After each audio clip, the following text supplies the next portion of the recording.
আমাদের বাড়ি main road থেকে 10 মিনিটের রাস্তা। রাস্তাটা মাটির। বাড়ি যাওয়ার পথে রাস্তার দুই ধারে দুটি পুকুর পড়ে, যার একটি পুকুর ভালো আর অন্যটি খারাপ। খারাপ পুকুরটার চারপাশে ছিল ঘন জঙ্গল, আর তার ঠিক মাঝখানে ছিল একটা বড় আম গাছ। ঘটনার আগের দিন আম গাছটা কেটে ফেলা হয়েছিল। এবারের ঘটনা সেই কাটা আম গাছটাকেই ঘিরে। একদিন আমার কাকা রাত 12টার দিকে বাড়ি ফিরছিলেন। পুকুর পাড়ে আসতেই চোখ পড়ল জঙ্গলের দিকে। কাকা দেখতে পেলেন যে তার স্ত্রী কাটা গাছের গোড়াগুলির উপর বসে বসে কাঁদছে। সেটা দেখে কাকা আস্তে আস্তে চাষির কাছে যেতে লাগলেন। যে জিজ্ঞাসা করলেন যে কি হয়েছে, এত রাতে এখানে বসে কাঁদছো কেন? বাসায় ছেলের সাথে কোনো ঝগড়া হয়েছে কিনা? চাচি নিচ থেকে মুখটা আস্তে আস্তে উপরের দিকে তুলতেই কাকা দেখতে পেল যে চেহারাটা হবু আমার কাকির মতো হলেও তার চোখ দুটো ছিল আগুনের।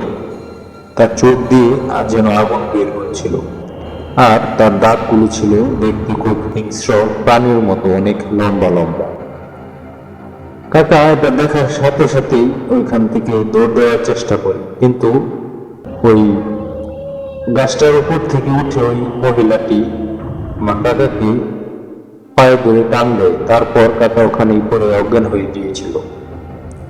আমরা কাকার চিৎকার শুনে বাসা থেকে বের হয়ে দেখি কাকা ওই আম গাছটার গোড়ায় পড়ে আছে অজ্ঞান অবস্থায়। আমরা তাকে দৌড়াদৌড়ি করে বাসায় নিয়ে যাই। এরপর অনেক চেষ্টা করার পরে তার জ্ঞান ফিরে। জ্ঞান ফেরার পর আমরা অনেক কিছুই জানার চেষ্টা করি, কিন্তু সে কোনো কথাই বলতে পারছিল না। তারপর আমাদের পাশে মসজিদের হুজুরকে এনে তার চিকিৎসা করানো হয়। হুজুর তাকে একটি তাবিজ দেন এবং একটু পানি ভরাট করতে দেন। পানি ভরাটা খাওয়ার কিছুক্ষণ পরেই কাকা আস্তে আস্তে কথা বলতে শুরু করে। তখন আমরা জিজ্ঞাসা করি যে কাকা, এত রাত্রে তুমি ওইখানে কেন গিয়েছিলে, আর ওখানে ওভাবে অজ্ঞান হয়ে পড়েছিলে কেন? তখন কাকা বলে যে আমি যখন বাজার থেকে আসছিলাম তখন দেখি তোমার চাচি ওই আম গাছটার গোড়ায় বসে কাঁদছিল।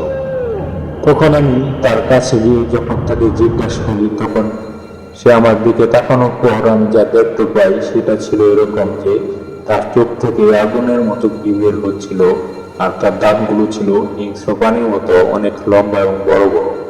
এটা দেখে যখন আমি ভয় পেয়ে ওখান থেকে দৌড় দিয়ে চলে আসতে যাই, তখনই আমাকে পিছন থেকে পা ধরে টান দেয়। তারপর আমি পড়ে যাওয়ার পর কি হয়েছিল আমার আর কোনো কিছু মনে নেই।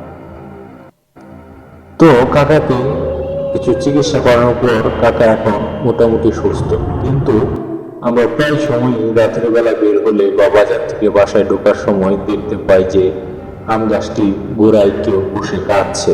যখনই লাইট দড়ি বা কোনো কিছুর আলো দিকে দেই, কিন্তু সেখানে আর কিছুই দেখতে পাওয়া যায়। আশ্চর্যের বিষয় হলো এখনো মাঝে মধ্যে মাঝরাতে ওইখানে কারো কান্নার আওয়াজ শুনতে পাওয়া যায়, আর মাঝে মাঝে কালো ছায়ার মতো কি একটা এখানে দাঁড়িয়ে থাকতে দেখা যায়, কিন্তু কাছে গেলে আর কাউকেই দেখতে পাওয়া যায় না।